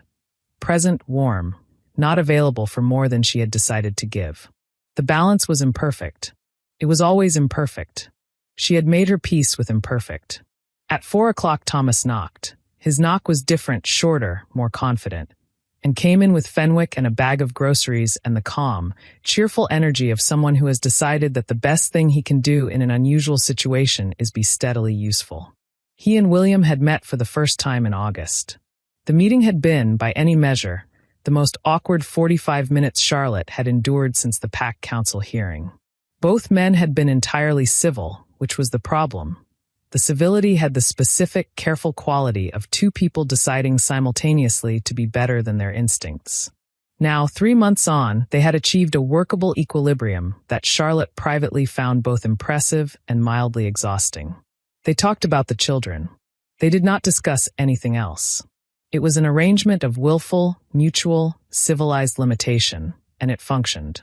In the evening, after dinner, after the children were in bed, Charlotte sat on the balcony alone with the last of her coffee and thought about the year. She had driven north in the dark, terrified and precise, with 2 sleeping children and a road atlas and $14,000 in cash. She had built a life from nothing, in a city she had chosen by geography and instinct and the specific requirement of mountains. She had stood in a council chamber before 7 old wolves and held her ground. She had let a man who had broken her heart sit on the floor of her living room and read to her children. She had sat at a kitchen table with her sister and told her the truth. She had not become smaller. She had not become bitter. She had not become the woman she was afraid of becoming, the one who decides that surviving constitutes the whole of the achievement. She had become, and she was careful about this word, because she had always been careful about words, herself. Fully, finally, without the need for any particular circumstance to validate it. It had cost her a great deal. She thought it was worth it. He stayed longer than usual that day. Thomas had gone home at 8 with Fenwick. The apartment was quiet. Charlotte was washing up in the kitchen, and William was at the small table where she worked, apparently reading one of the newspapers she kept in a stack. But she could tell, she had always been able to tell, that he was not reading it. She dried the last cup and turned around. "Say it," she said. He set the newspaper down. He looked at her across the kitchen in the lamplight. He was 42 months into being a different kind of man than he had been. She had watched the process. It was not a dramatic transformation. It was quiet and incremental, the specific kind of change that comes from deciding to stop making convenient choices and accepting the consequences of inconvenient ones. "I don't want to disrupt what you've built," he said. "I know, but I need to tell you that he stopped. He tried again. "What I feel, William." Her voice was very gentle. "I know what you feel. I have known for a long time. I have been watching you know it for a long time." He looked at her. And I am not ready to do anything about it yet." She held his gaze. "Not because I don't. Not because the feeling is not reciprocated. But because I have worked very hard to build a life that is mine. That belongs to me and not to anyone else. And before I bring another person into that life, I need to be completely certain that I am doing it as a choice and not as a habit. You were for a long time a habit. I am not interested in habits anymore." He listened to all of this carefully. He nodded once. "Then I will wait," he said. "It may be a long wait." "I know. I'm not asking you to wait," she said specifically and clearly. "I'm not asking you for anything. I am telling you where I am. I understand." He stood up. He picked up his coat. He paused at the kitchen door. "Charlotte." "Yes." "When you drove away from the keep that night." He stopped. Started again. "I stood in the crowd and I watched you walk into the dark, and I told myself it was the right thing. That the alliance was the right thing. That I was making the responsible choice." He looked at her. "I knew, even then, that I was lying to myself. I knew what I was choosing to lose. I did it anyway." She looked at him for a long time. "I know," she said. "I know you knew. I'm sorry. I know that too." He put on his coat. "Good night." "Good night, William. Drive safe." He left. She stood in the kitchen until she heard the front door close, and then she sat down at the small table and put her face in her hands and sat very still for a long moment. Not crying, just being still. Then she took her hands from her face, straightened up, and went to check on the children. Here is the question that has been there since the beginning. If you had been Charlotte, if you had built your whole life back from nothing, would you have let him back in? Or would you have chosen the quiet man with the patient dog, who asked for nothing and gave everything? Kindly comment below. The third option is the one no one considers, because it is the one that requires the most from a woman. The story everyone tells about women in Charlotte's position goes like this. Either she forgives him, and they reunite and her suffering is redeemed by love, or she does not forgive him and builds her new life with a safer, gentler man and her suffering is redeemed by wisdom. Both stories end with the redemption of suffering. Both stories are organized around the question of which man she chooses. Charlotte Edwin chose neither. She chose herself. This is what that looked like in practice.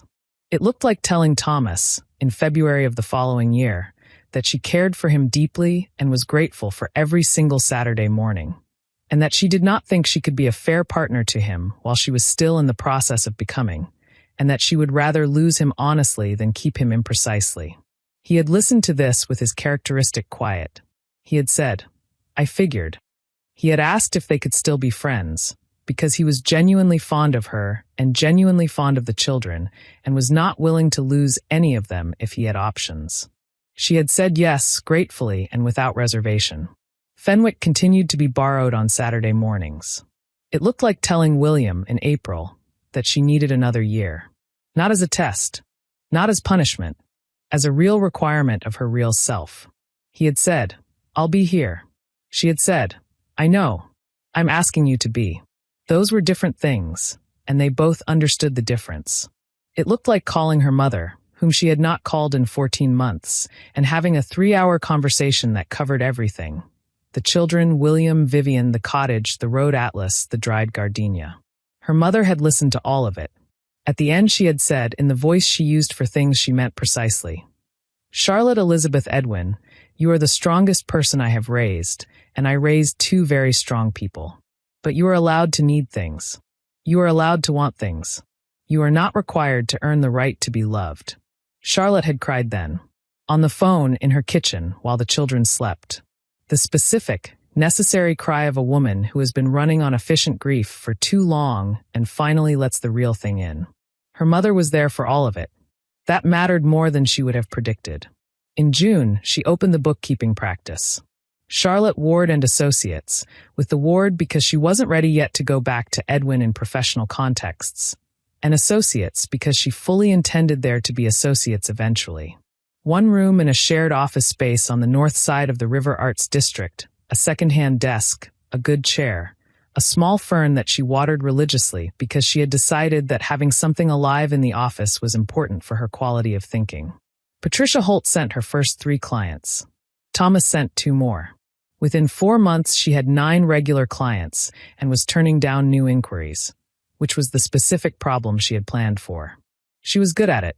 She had always been good at the patient, structural work of understanding how money moved through a business, where it was leaking, where it was accumulating without purpose, what it was saying about the health of the whole. She liked the precision of it. She liked the way a set of accounts, properly rendered, told a completely honest story about what a thing was. She thought sometimes about the ways in which her professional skills and her personal life had always been in conversation with each other. She was better, in life and in work, at finding the honest account of things than at accepting the convenient one. It had cost her a great deal. It was also, she was beginning to understand, the most important thing about her. Lee and Rose turned 4 in October. Charlotte threw them a party in the park. The same park where she had sat on a bench 2 years ago and told William he could begin to earn something. She had not planned the location to be meaningful. She had planned it because the park had good light in October and enough space for 7 4-year-olds to run in without anyone falling in water, which was her primary event planning criterion at this age. William came. Vivian came. She had been invited carefully, and she arrived in a soft red coat and brought exactly the kind of present Charlotte would have expected her to bring. Beautiful, well-chosen, things the children would actually love rather than things designed to impress the observer. She had, Charlotte thought, become a better version of herself in the 2 years since the council hearing. Smaller, quieter, more precisely herself. Loss had clarified her. Charlotte's mother drove up from Naples. She arrived on Friday evening and spent 2 days at the apartment and held her grandchildren with the specific, complete adoration of a woman who has been waiting longer than was reasonable to be allowed to do this. She held Rose for an hour on the first evening and called her my red-haired baby, because Rose had inherited Charlotte's coloring, and Rose accepted this nomenclature with the dignity of a person who considers the source reliable. Thomas came to the party. He brought Fenwick. He and William had developed, over 2 years of Saturday proximity, what could generously be described as a mutual wariness, and what Charlotte privately classified as a respect neither of them had chosen and neither of them intended to acknowledge. Charlotte stood at the edge of the park in October light and watched her children run on the grass, surrounded by everyone who had come through the specific gravity of this life she had built, and felt something she was careful with but did not push away. Gratitude. Plain and entire. After the party, after everyone had gone, after the children were in bed, Charlotte sat on the balcony in the dark. She had been doing this for 2 years, sitting on the balcony with the mountains, and she had found that the mountains were extremely good at not requiring anything of her, which made them the best possible company for the conversations she needed to have with herself. She thought about the year. She thought about the version of herself who had sat in a motel outside Gainesville with a road atlas on her knees and made decisions by lamplight. That woman had been terrified and precise and completely alone, and she had done exactly the right thing. Charlotte was proud of her. She did not always agree with all of her choices.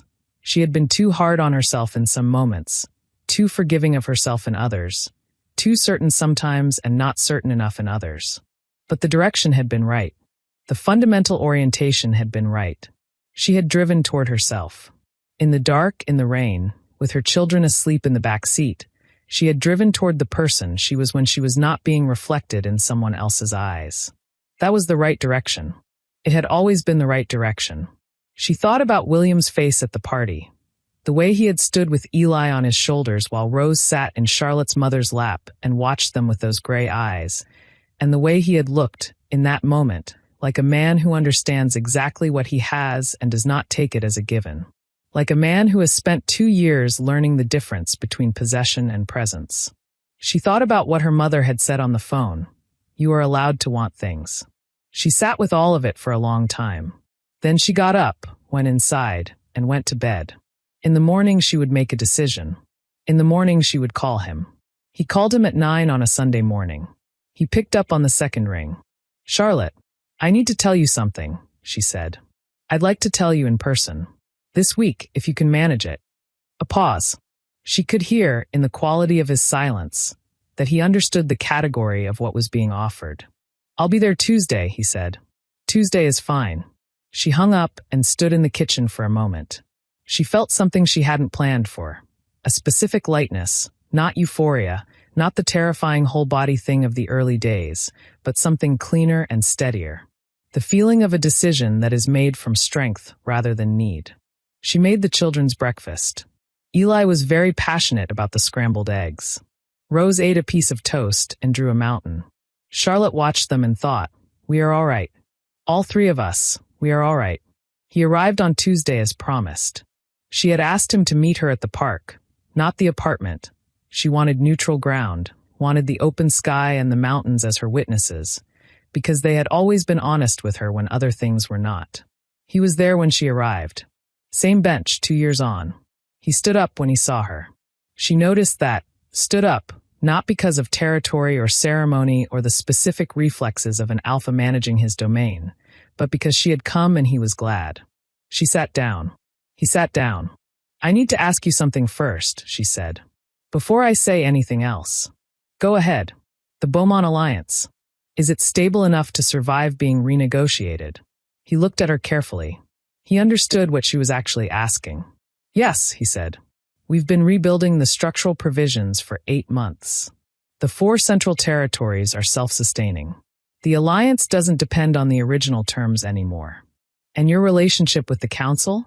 Your ability to lead is intact. Improved in some respects. The censure was, he stopped. I think the council respects me more now than before. Because I was willing to account for myself. And Vivian?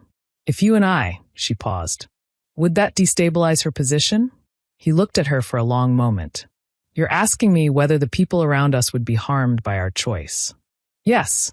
That, he said quietly, is not what you were doing 2 years ago when you got in the car. No, she agreed. 2 years ago I was surviving. Now I'm making a considered choice. There's a difference, and I will not make a considered choice without considering the consequences. He was quiet for a moment. Vivian would be all right, he said finally. She has built something of her own. She is not waiting on this outcome. Charlotte nodded slowly. She looked at the mountains for a moment. Then she looked at him. I have a life here, she said. That is not a condition. It is a fact. My practice, my home, my children's school, Thomas's friendship, those are not negotiable. I know, and I am not going to fold myself back into being an appendage of your world. If there is a we, it is a new arrangement, not a resumption of what existed before. I don't want to resume what existed before, he said. What existed before was me managing you. I don't want to manage you. I want, he stopped. He looked at her with the full, direct attention that had undone her 4 years ago outside a ballroom in Tampa. I want to know what comes next. With you. Whatever that is. She looked at him for a long time. All right, she said. All right. Don't make it into more than it is yet. She stood up. It is a Tuesday morning in November. We are 2 people sitting on a bench. That is what it is. I know what it is. He stood up too. He looked at her with something that was not quite a smile, but was in the neighborhood. It is a beginning. Maybe, she said. Walk me back. He walked beside her, and neither of them said anything else, and the mountains were the same as they had always been, steady and permanent, receiving everything without commentary. The twist was not that she chose him. The twist was that she chose herself first, completely, without reservation, for 2 full years. And then, from that position of complete sufficiency, made a completely free choice. She did not need him. She wanted him. She had spent a long time learning the difference. The difference was everything. What happened next was not a fairy tale. It was something harder and more honest than that, which also made it more durable.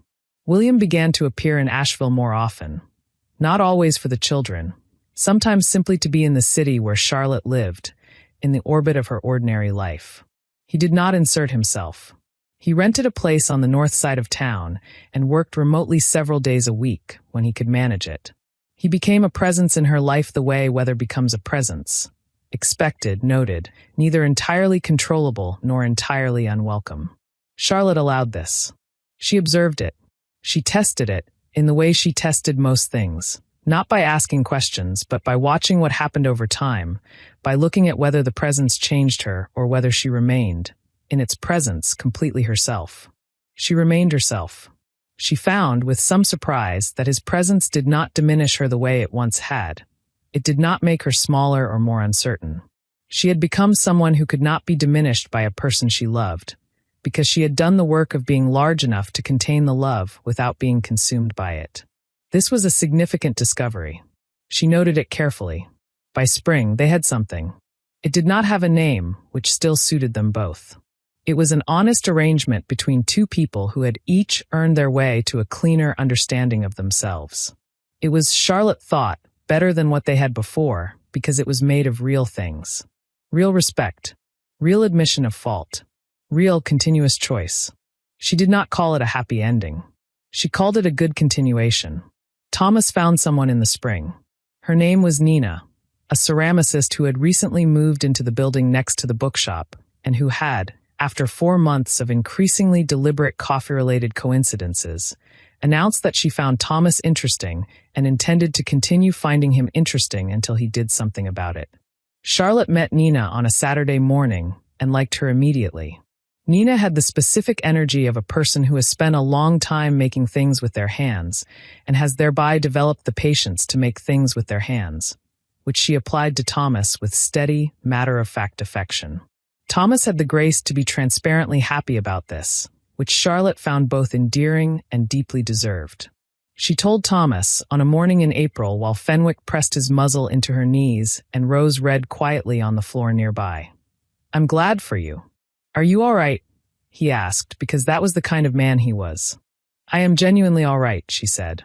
"I'm not using all right as a word for something else. I am actually really all right." He smiled at her, the quiet, genuine smile of a man who has known her long enough to tell the difference. "Good," he said. "You deserve to be." Vivian came to Asheville for the children's 5th birthday.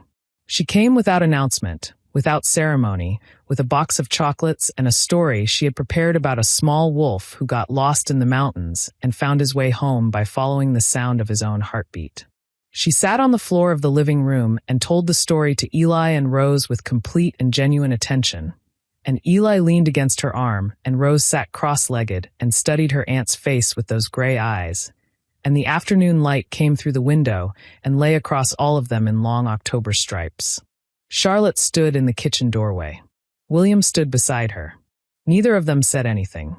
They watched Vivian tell the story, and the children listen and the light move. "I didn't know she was a good storyteller," William said quietly. "There are a lot of things about her you didn't know," Charlotte said. "She was very busy being beautiful." A pause. Then very quietly, I know that now." Charlotte looked at the scene in the living room. Her sister. Her children. The October light. This apartment she had built from nothing in a city she had chosen by the requirements of her survival and found, against all reasonable expectation, to be home. "We are very strange people," she said. "Yes," William agreed. "But we are all here." "Yes. That's not nothing," she said. "No," he said. "That is very specifically not nothing." Charlotte went back to the keep once, in December of the following year. Not for a hearing. Not for a ceremony. She went because William had asked her to come for the winter gathering, the annual assembly of the Southeastern Packs, the same kind of gathering where they had first spoken, years ago, about cypress trees and loneliness. She brought the children.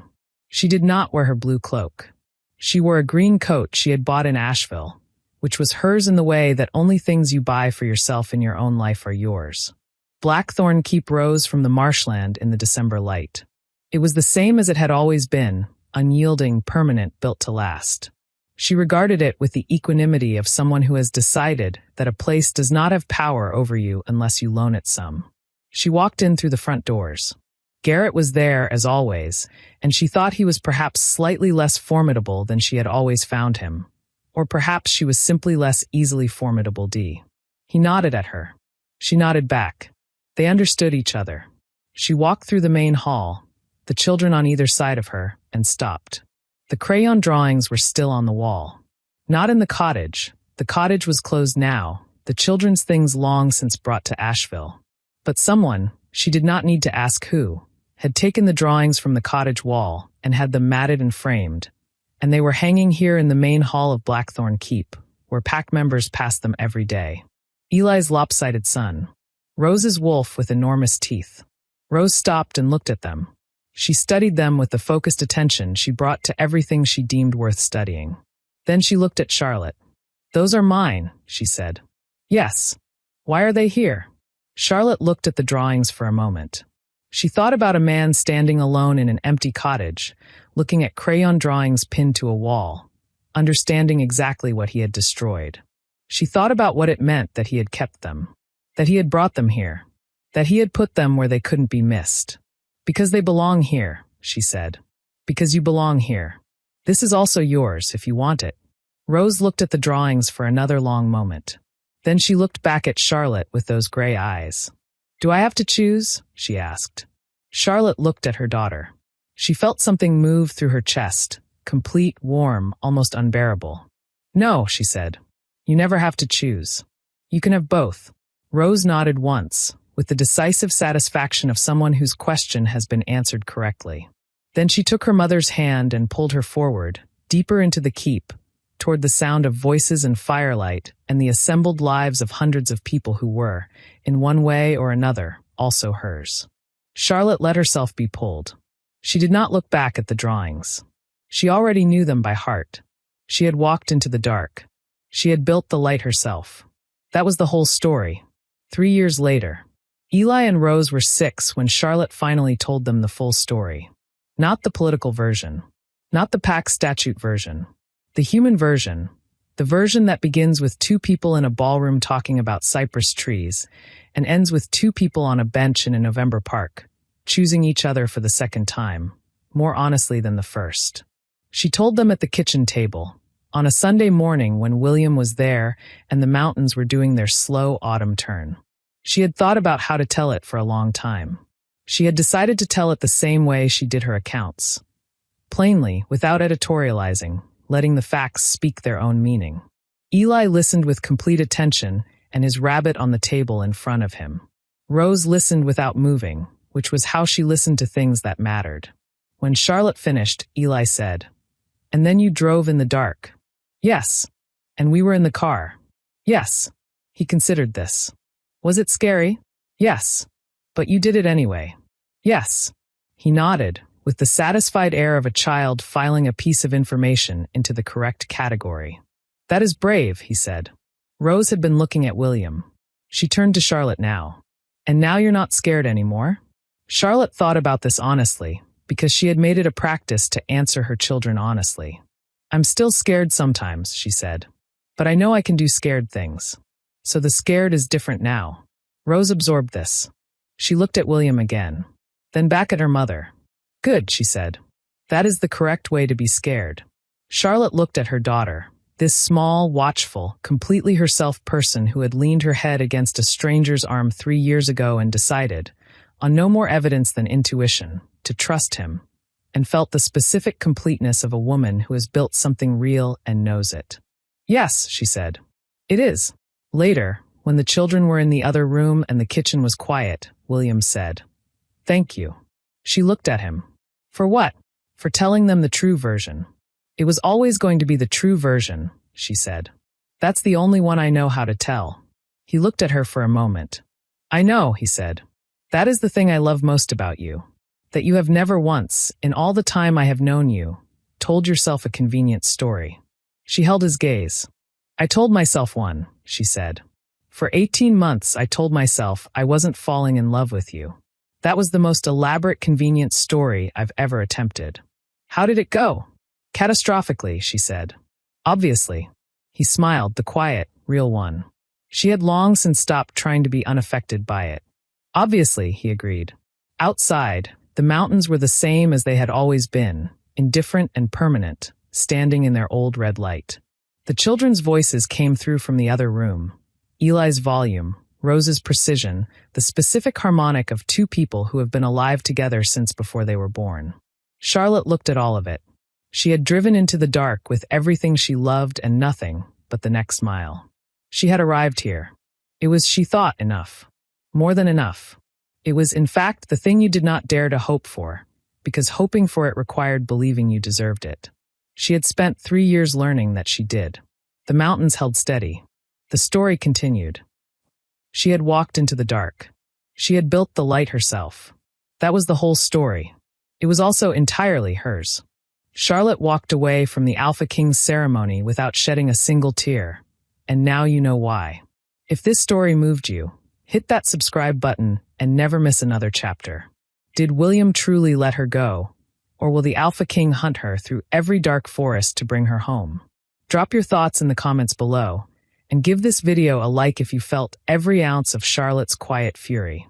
And if you want to see what happened next in this werewolf fantasy, the Alpha King, the stolen mate bond, the twins who carry his eyes, tap the video on your screen right now. The pack never forgets. Neither will you.